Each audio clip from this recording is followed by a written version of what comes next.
Donc, bonjour à tous. Donc, tout d'abord, merci à la filière Firando pour nous avoir invités. Donc, ça va être un duo entre Arméliard, donc, qui est chercheuse donc à l'Institut Restore Unité INSERM 1301, et moi-même, donc, qui suis pédiatre endocrinologue dans l'unité d'endocrinologie de l'hôpital des enfants. Donc, nous avons présenté donc, la recherche translationnelle sur les aspects endocriniens et métaboliques dans le centre de Nounan. Donc, petit rappel pour ceux qui n'ont pas vu les épisodes précédents. Donc le syndrome de Noonan a été décrit il y a plus de 50 ans donc par Jacqueline Noonan, qui était une cardiologue pédiatre, chez des enfants qui présentaient des similitudes avec le syndrome de Turner, avec notamment des signes faciaux spécifiques, un retard de taille et des anomalies osseuses. Cependant, contrairement au syndrome de Turner, donc ça touche aussi bien les hommes que les femmes, ça peut être transmis par les parents. Il y a des cardiopathies spécifiques comme les sténoses pulmonaires. Donc maintenant, on connaît bien, donc 50 ans plus tard, on connaît bien le syndrome de Noonan. Donc c'est une maladie rare mais fréquente. Vous voyez, elle est juste à la limite. Donc ça affecte un enfant sur 2000. Elle est de transmission autosomique dominante et dans 2 tiers des cas sporadique et un tiers familial. Donc la triade caractéristique du syndrome de Noonan, ce sont les signes faciaux, la cardiopathie présente dans 80% des cas, essentiellement des sténoses pulmonaires et des cardiomyopathies hypertrophiques, et un retard de taille présent chez plus de la moitié des enfants. Donc il y a aussi de nombreuses autres atteintes: cryptorchidie et infertilité chez les hommes, anomalies musculo-squelettiques, retard de développement, anomalies sensorielles, troubles de l'hémostase et une prédisposition tumorale, notamment un type particulier de leucémie qu'on appelle les leucémies myélomonocytaires juvéniles. À côté du syndrome de Noonan, ont été décrits de nombreux syndromes apparentés, donc avec des similitudes en termes de dysmorphie, de retard de taille, de cardiopathie, avec des syndromes. Donc là, il y a une erreur, mais c'est donc très difficile. Vous voyez, ces enfants-là, ils sont très ressemblants par rapport au Noonan. Donc, le diagnostic est difficile à distinguer en période néonatale, et des syndromes qui apparaissent beaucoup plus sévères que le syndrome de Noonan, notamment le syndrome cardio-facio-cutané, le syndrome de Costello, où là, le retard mental est constant. Et dans le syndrome de Costello, on a une prédisposition tumorale, de tumeurs solides dans plus de 15% des cas. Pendant longtemps, on s'est posé la question, finalement, est-ce que c'est l'expression variable d'une même maladie génétique ou plusieurs maladies génétiques différentes? Donc, c'est les découvertes des gènes impliqués dans ces syndromes qui nous ont permis de répondre à la question. Donc, pour cela, je dois vous présenter la voie de signalisation RAS-MAPK. Donc, comme vous le savez, la voie de signalisation RAS-MAPK, c'est une voie de signalisation majeure au niveau cellulaire et qui intervient dans le contrôle de la prolifération, de la différenciation, de la migration et de la survie. Donc, vous voyez les différents éléments.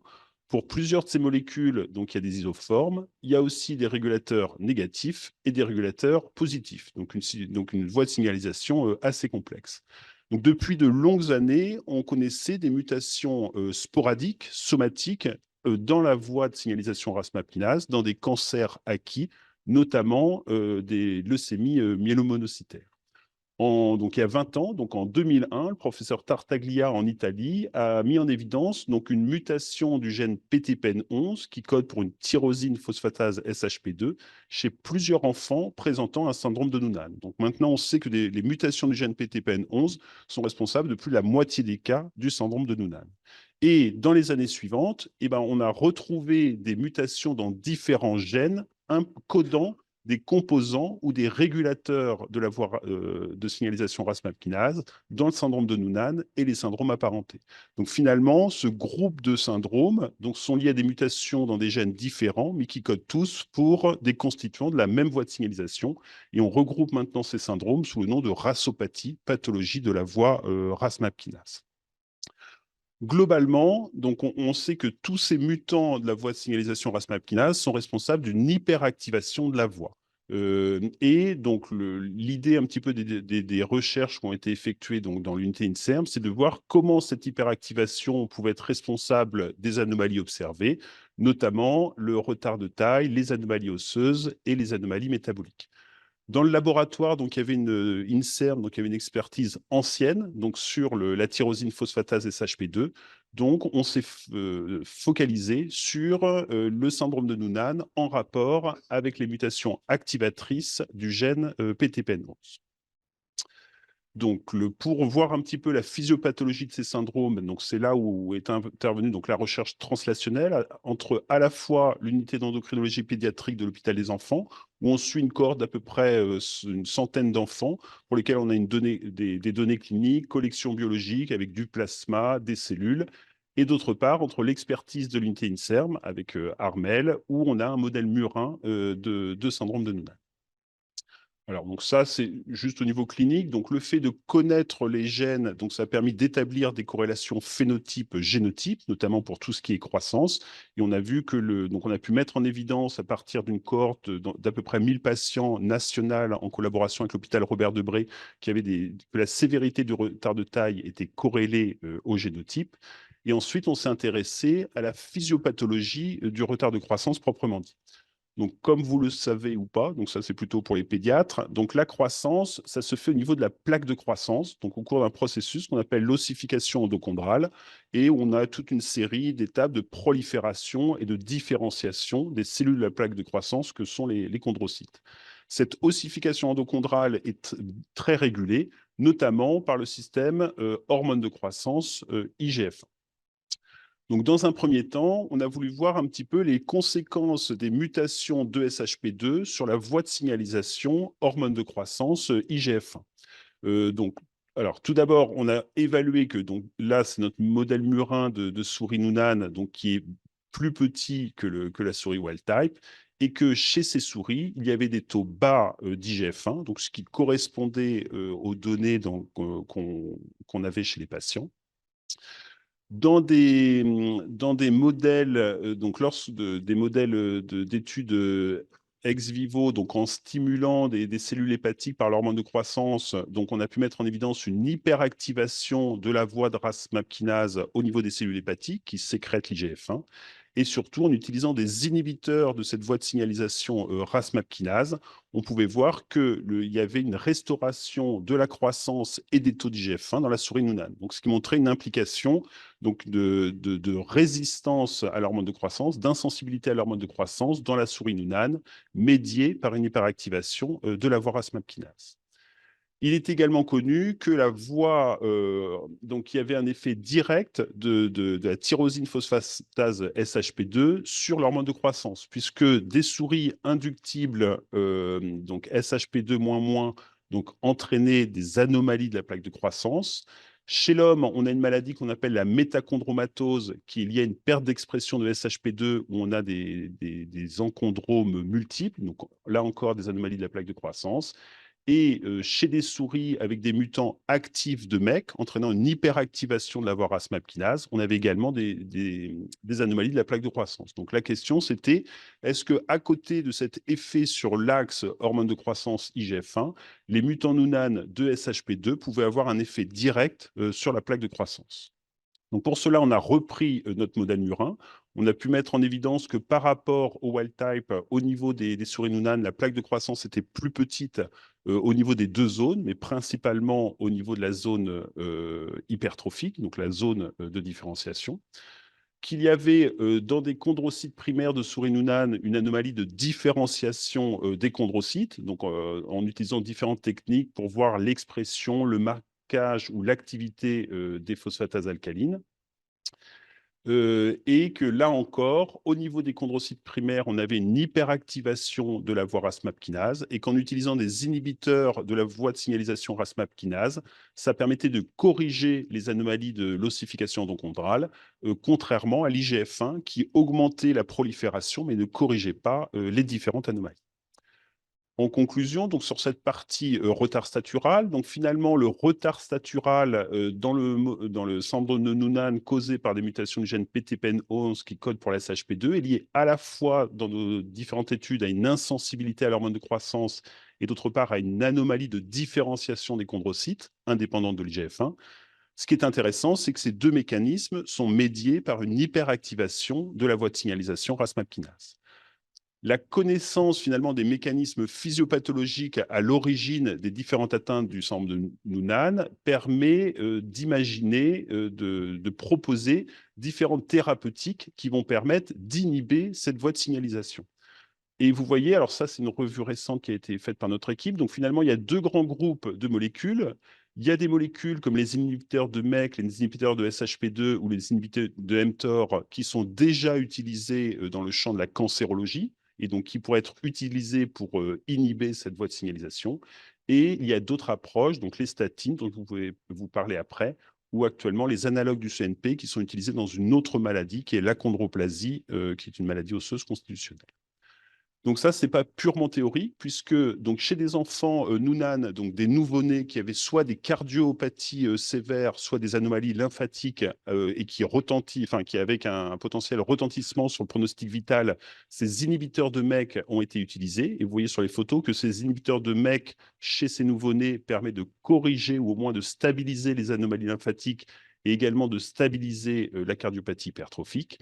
Et de manière intéressante, lorsqu'on regarde aussi la croissance de ces enfants qui ont été traités au départ pour le cœur, on voit une amélioration des paramètres de croissance. Donc, c'est vraiment des traitements physiopathologiques qui jouent sur l'origine des différentes atteintes. Rapidement, et donc, sur une autre approche, donc je vous parlais des statines. Donc les statines, c'est des inhibiteurs de l'HMG coenzyme A réductase, donc qui sont utilisés de manière courante dans le traitement de l'hypercholestérolémie. Et les statines ont la propriété d'inhiber la voie des mévalonates, donc de diminuer le cholestérol, mais également de diminuer tout ce qui est processus de farnésylation, donc qui permet le recrutement de certaines molécules à la membrane, dont RAS, et donc les statines ont un rôle de modulateur négatif de la voie RAS-MAP kinase. Donc, dans des souris Noonan, donc dans une étude, je crois, dans une équipe américaine, des souris Noonan portant une mutation du gène PTPN11 avaient été traitées par statine pour voir un petit peu au niveau cognitif, et ça avait été mis en évidence que les statines améliorent les compétences cognitives de la souris via en modulant l'activité de RAS-MAP kinase. Dans notre modèle murin, nous avons également testé les statines et nous avons pu mettre en évidence une amélioration de la croissance de ces souris et de la différenciation chondrocytaire. Et donc, c'est pour ça qu'en 2016, donc c'est déjà vieux, donc nous avons mis en évidence un PHRC national pour tester les statines chez les enfants présentant un syndrome de Noonan. Donc, c'était une étude multicentrique, randomisée, contrôlée contre placebo. Donc, à ce jour, donc 60 enfants ont été inclus. Donc, les critères de jugement principaux, donc c'est surtout des critères biologiques, les taux d'IGF-1, les marqueurs de la plaque de croissance. Et malheureusement, je ne vous donnerai pas de résultats. J'attends Isabelle Généraux. Et nous aurons bientôt, j'espère, les résultats en 2024. Le suspense, Alors, j'enchaîne avec ça. Finalement, d'avoir étudié ces souris un petit peu sur toute leur culture dans un contexte de croissance, ça nous a aussi amené à nous poser des questions sur le possible désordre métabolique. Ça sortait, c'était pas du tout connu dans le contexte de ce syndrome, mais ça sortait pas non plus de nulle part, puisqu'on savait, il y a plein de données de la littérature qui montraient des liens entre SHP2 et dérégulation métabolique, avec le fait qu'on retrouve SHP2 surexprimé dans des souris obèses diabétiques, une association entre des variantes de PTPN11, donc le gène codant SHP2, et le syndrome métabolique, et puis finalement plein d'études sur des chaos tissus spécifiques chez la souris qui montraient un impact sur le métabolisme glucidique. Donc ça nous a amené à étudier cette question dans la mesure où ce n'était pas connu chez les patients et que ça pouvait avoir un certain retentissement.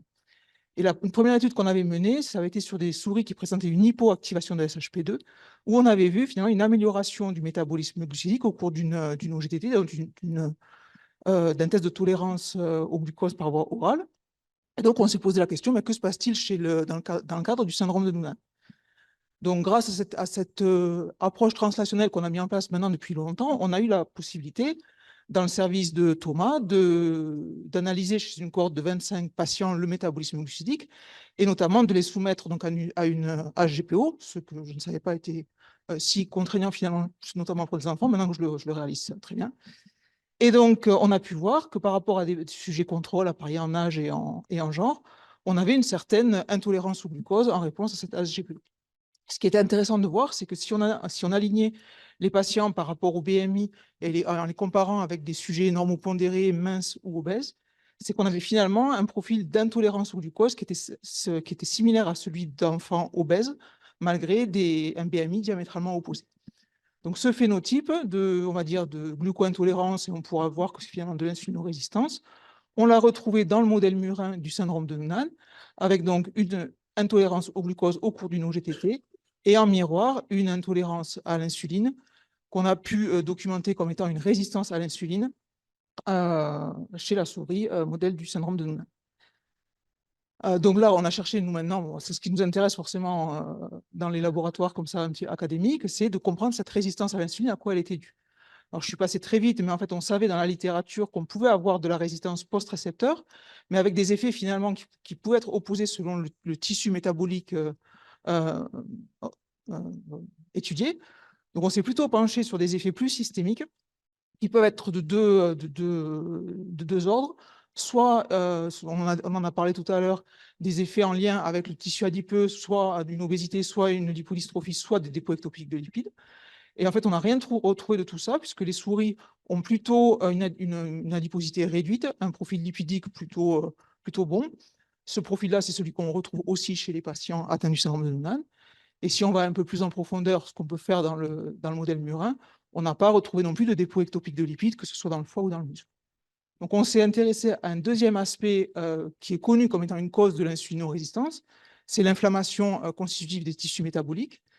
Et là, en fait, on a eu la surprise de voir que dans notre modèle murin, quand on regardait le foie, le muscle ou le tissu adipeux, donc 3 organes métaboliques majeurs, on avait une augmentation du profil inflammatoire, que ce soit ici en expression génique ou que ce soit en regardant à l'échelle cellulaire sur les fractions stromales de ces tissus, au niveau du foie, du muscle et du tissu adipeux, on voyait une augmentation de macrophages à type plutôt pro-inflammatoire. Donc, on a cherché à comprendre les causes de ce phénotype et pour ça, on a réalisé des expériences de transplantation de moelle osseuse ou des animaux receveurs qui ont été préalablement irradiés, donc soit des animaux sauvages, soit des animaux Noonan, ont été transplantés avec de la moelle osseuse de Noonan ou de sauvage pour créer finalement 4 types de chimères. Et ce que vous voyez dans ces résultats qui sont assez condensés, mais je vais passer rapidement, c'est que finalement, quand on transplante des souris sauvages avec une moelle osseuse de souris Noonan, on voit une augmentation du profil inflammatoire de ces souris qui s'accompagne d'une dégradation de la tolérance au glucose. Et à l'inverse, quand on transplante une souris Noonan avec une moelle osseuse de souris sauvage, on voit chuter le profil inflammatoire et c'est associé avec une amélioration du métabolisme glucidique de ces souris. Donc ça nous a amené à conclure que finalement, l'intolérance au glucose dans ce modèle, elle était portée par la lignée hématopoïétique, ce qu'on a pu largement confirmer. Ça a fait l'objet de plusieurs années d'études. Et je ne vous en montre que une ou deux. D'une part, on a pu voir que les mutations de SHP2 associées au syndrome de Noonan modifiaient donc toute la physiologie des macrophages, ce qu'on a pu voir sur des macrophages dérivés de moelle osseuse avec un profil d'emblée pro-inflammatoire et aussi sous induction. En étudiant les macrophages du foie par single-cell RNA-seq, on a pu voir apparaître une population spécifique dans le contexte du syndrome de Noonan qui n'était autre que les cellules de Kupfer dont le nombre et l'activité est augmenté. Et donc voilà, je conclue parce que sinon ça va être trop long. Ça nous a donc permis de décrire un nouvel aspect de la physiopathologie dans le syndrome de Noonan avec une résistance à l'insuline en lien avec une inflammation et une activation des cellules de Kupfer et des autres macrophages résidant dans les tissus, donc avec une dérégulation de la fonction des macrophages. Cet aspect, il a finalement été retrouvé en parallèle à cette étude, puisque le chaos de SHP2 dans le macrophage, ce qui n'avait jusque-là pas été fait, a révélé une protection vis-à-vis de l'insulinorésistance. Donc jusque-là, il n'avait été regardé que les tissus métaboliques, mais finalement, en ciblant une cellule qui n'avait pas été encore étudiée, on a pu corroborer ces résultats. Et ça nous a finalement amené à nous poser la question d'une translation possible avec une situation bien plus commune d'insulinorésistance qu'est le diabète associé à l'obésité, où finalement on a les mêmes mécanismes qui peuvent être mis en jeu, mais dans le cas de l'obésité avec une origine multifactorielle, alors que dans le syndrome de Noonan, l'origine est connue, c'est la mutation. Donc on s'est posé la question, est-ce que dans l'obésité diabète, on pourrait avoir une dérégulation de SHP2 dans le macrophage? Et dans ce cas-là, est-ce qu'on pourrait cibler SHP2 et voir une amélioration? Donc, c'est une étude qu'on a menée dans la souris, non plus Noonan, mais cette fois une souris rendue obèse diabétique par un régime riche en gras, donc un régime high fat diet. Et ces souris, on les a traitées soit par le véhicule, bien entendu, soit par un inhibiteur de SHP2, soit par les antidiabétiques de référence, rosiglitazone et metformine. Et de mémoire, on a fait ce traitement pendant 1 mois, je pense. Donc, vous pouvez voir en noir Donc les souris high fat diet avec le véhicule donc, qui présente une intolérance au glucose très marquée lors d'une OGTT. Et quand on traite ces animaux avec les inhibiteurs, avec les antidiabétiques de référence, on voit s'améliorer l'intolérance au glucose. Mais ce qui est intéressant de voir, c'est quand on les traite avec l'inhibiteur de SHP2, on revient encore plus bas que les inhibiteurs de référence, on normalise complètement les choses. Et de façon encore plus intéressante, il est apparu en regardant l'expression génique des marqueurs d'inflammation au niveau du foie, que le traitement par l'inhibiteur des SHP2 avait un effet assez spécifique sur sur la charge inflammatoire des tissus, donc ce qui pourrait être d'intérêt pour des combinatoires de traitement ou des choses un petit peu plus spécifiques. J'en finis juste pour vous parler un petit peu des perspectives qu'on racontera peut-être dans quelques années quand on reviendra vous voir. C'est que finalement, cette première étude elle a mis en évidence que dans le syndrome de Noonan, on avait une dérégulation des macrophages à l'origine de la résistance à l'insuline, mais ce qui apparaît quand on regarde de façon un petit peu plus approfondie, c'est que d'autres aspects de la pathologie, notamment les leucémies myélomonocytaires juvéniles et le profil, les anomalies osseuses et notamment l'ostéopénie, pourraient être en lien finalement avec une dysfonction d'une même lignée cellulaire qu'est la lignée myélomonocytaire. Et donc, ce qui fait l'objet à l'heure actuelle d'une ANR en collaboration avec Hélène Cavé et Emmanuel Gauthier, c'est d'étudier finalement si on n'aurait pas une même dysfonction finalement qui pourrait expliquer différents symptômes de la maladie, ce qui pourrait avoir des retombées puisqu'on pourrait faire des traitements d'une pierre plusieurs coups ou ce genre de choses. Je n'ai pas trop débordé alors que tu ne m'avais pas laissé tout mon temps. Voilà. Donc, je arrive à la conclusion. Et donc, pour remercier tout le petit monde qui nous permet de mener ce travail. Donc, il y a bien entendu le service d'endocrino de Thomas. Et de l'autre côté, donc l'équipe métabolique à l'Institut Restore que j'ai l'honneur de co-diriger. Donc là, j'ai listé que les personnes qui ont été au cœur des études dont on vous a parlé, mais bien entendu, hein, c'est toute l'équipe qui est au soutien. Donc, on est en train de parler de plusieurs dizaines de personnes. Ici, vous voyez nos différentes collaborations avec ce qui est d'importance, c'est un consortium européen, même au-delà, puisqu'il y a des collaborateurs américains, NS Euronet, qui nous a pas mal permis d'avancer. Une étude, un consortium français, Rasores, dont tu parles peut-être demain, je ne sais plus. Et bien entendu, tous nos supports. Et merci pour votre attention.